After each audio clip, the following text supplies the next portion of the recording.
નમસ્કાર મિત્રો, સ્વાગત છે તમારું અમારી ચેનલ જીવન સત્સંગમાં। આજે ગણેશ ચતુર્થી છે, માટે આપણે આજે ગણેશ ચોથ વ્રતવિધિ, વ્રતકથા અને તેનું મહત્ત્વ જાણીશું। તો જો તમને અમારો આ વિડીયો ગમે તો વિડીયોને લાઈક કરી ચેનલને સબસ્ક્રાઈબ કરો અને બેલ વગાડી લો, જેથી કરીને ચેનલ પર પ્રસારિત કરવામાં આવતા નવા વિડીયોની માહિતી તમને મળે। ચાલો તો જાણીએ વ્રતની વિધિ। આ વ્રત ભાદરવા સુદ ચોથના દિવસે કરવામાં આવે છે। સુખ, શાંતિ, સમૃદ્ધિ અને સંતાન પ્રાપ્તિ માટે આ વ્રત થાય છે। સવારે સ્નાન કરી પંચધાતુની ગણપતિની મૂર્તિ બનાવી તેની સ્થાપના અને પૂજા કરવી। આ દિવસે ઉપવાસ કરો।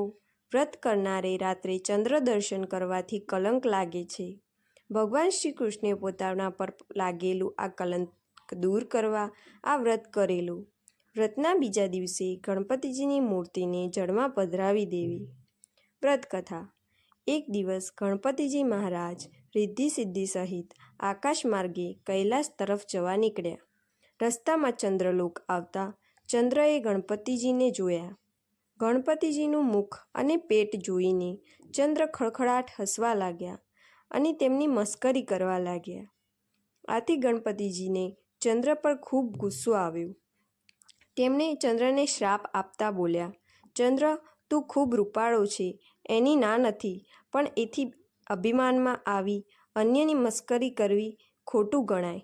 આજે તે મારી મસ્કરી કરી છે, માટે હું તને શ્રાપ આપું છું કે આજે એટલે કે ભાદરવા સુદ ચોથના દિવસે કોઈ તારી સામું નહીં જુએ, અને કદાચ કોઈ ભૂલે ચૂકે જોશે તો તેના પર અણધારી આફત આવશે। આ સાંભળી ચંદ્ર ધ્રુજી ઉઠ્યા। બે બીકના માર્યા કમળમાં છુપાઈ ગયા। ચારેકોર અંધકાર છવાતા હાહાકાર મચી ગયો। સ્વર્ગના દેવો બ્રહ્માજી પાસે જઈ ચંદ્રના શ્રાપનું નિવારણ પૂછવા લાગ્યા।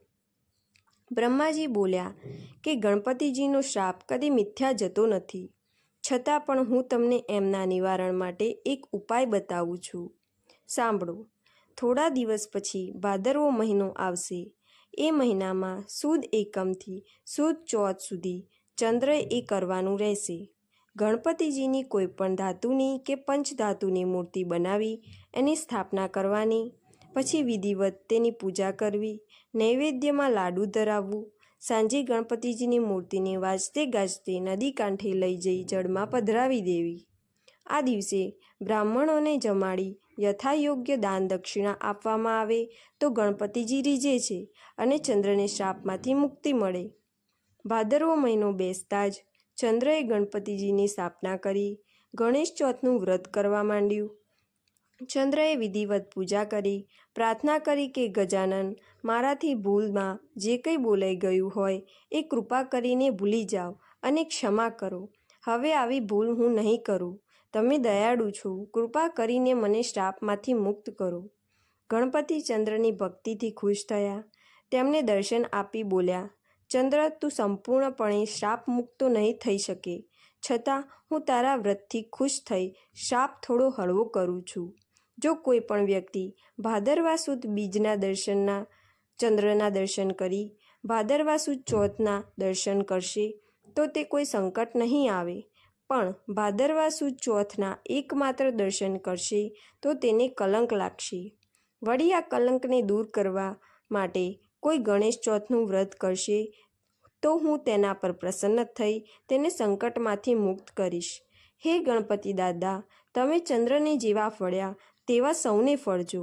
બોલો ગણપતિ બાપ્પા મોરિયા।